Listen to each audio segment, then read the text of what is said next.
ভাবছিলাম 27-এর আগে বাড়িতে যাব, কিন্তু সেটা আর হলো না। দরখাস্ত অবশ্য আমি দিয়েছি, কিন্তু দরখাস্ত আমার পাস হয় নাই। তো আজকে 28 রমজানে মাননীয় স্বামী সহকারে আমরা সবাই যাচ্ছি বাড়িতে ঈদের ছুটি কাটানোর জন্য। আসসালামু আলাইকুম, সবাই আশা করতেছি অনেক ভালো আছেন। আমিও আলহামদুলিল্লাহ অনেক ভালো আছি। তো সবাইকে অগ্রিম ঈদ মোবারক। আমার মনে হচ্ছে একদম পুরা বাংলাদেশ, পুরা বিশ্ব ঈদের খুশিতে একদম মাতোহারা। গাড়িতে আমরা ইফতারি নিয়ে নিলাম, আর আজকে ইফতারিতে থাকছে কলা আর কেক, আর এখানে ঠান্ডা পানি। তো ইফতারিটা কিন্তু আজকে সাদা মাটা হলেও মনে কিন্তু আজকে ভরপুর আনন্দ। আমার ছেলে মেয়ে তো মানে কি বলবো, এত এক্সাইটেড। কতক্ষণে তারা বাড়িতে যাবে, কালকে রাত থেকে তারা শুরু করছে যে কতক্ষণে বাড়িতে যাবে। আর এখন আমাদের মানে ইফতারের সময় হয়ে গেছে, মাগরিবের আজানও দিয়ে দিছে, তাই আমরা গাড়িতে সবাই ইফতারি করতেছি। আসলে আগে এভাবে আমি কখনো গাড়িতে ইফতারি করি নাই, আজকে প্রথমবার করতেছি। তো ইফতারি শেষ করে সবাই গেছে নামাজে, আর গাড়িতে আমি আর আমার মেয়ে বসে আছি। আর এখন পর্যন্ত এই যে বাইরের আবহাওয়া এত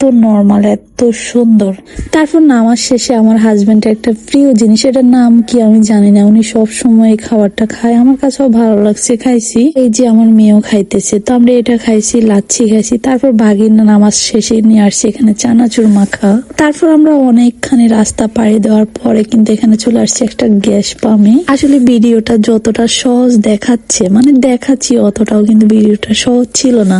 আসলে ঢাকার ভিতরেই কিন্তু আমরা অনেকখানি জ্যাম ঠেলতে ঠেলতে পর্যন্ত আসছি। আর এখনকার জ্যাম তো একদম নর্মাল, কারণ ঈদের সিজনে রাস্তায় জ্যাম থাকবে, এটাই স্বাভাবিক। তারপর প্রায় আমরা গ্রাম অঞ্চলে ঢুকে গেছি, আর এখানে একটা বিখ্যাত হোটেল ছিল, যেটা হচ্ছে দিনে একটা গরু মানে জবাই করে। আসলে তাজা মাংস দিয়ে ভাত খাওয়ার আজকে লোভ লাগছিল, আর এই লোভে আজকে আমরা কি যে খাইছি, একদম বাস খাইছি। তো আমরা কুমিল্লার ভিতরে যে ভালো ভালো হোটেল গুলা ছিল, আমরা ওগুলাতে আজকে খাই নাই। তো আমার বাসুর ছিল আমাদের সাথে, উনি বলছিল আজকে এমন একটা হোটেলে আমরা যাব যেখানে নাকি ডেলি একটা গরু জবাই করে, আর একটা গরুর মাংস সবাই খায়। আর আমি তো ভাবছিলাম যা আজকে খাবো একদম গরুর কালা বোনা, লাল বোনা, সব বোনা আজকে একসাথে খেয়ে ফেলবো, কিন্তু সেটা আর হলো না। এই যে ঠান্ডা ঠান্ডা এত বাজে ছিল এই খাবারটা, কি বলবো। আজকে সবাই গাড়িতে বলতে বলতে আসছি।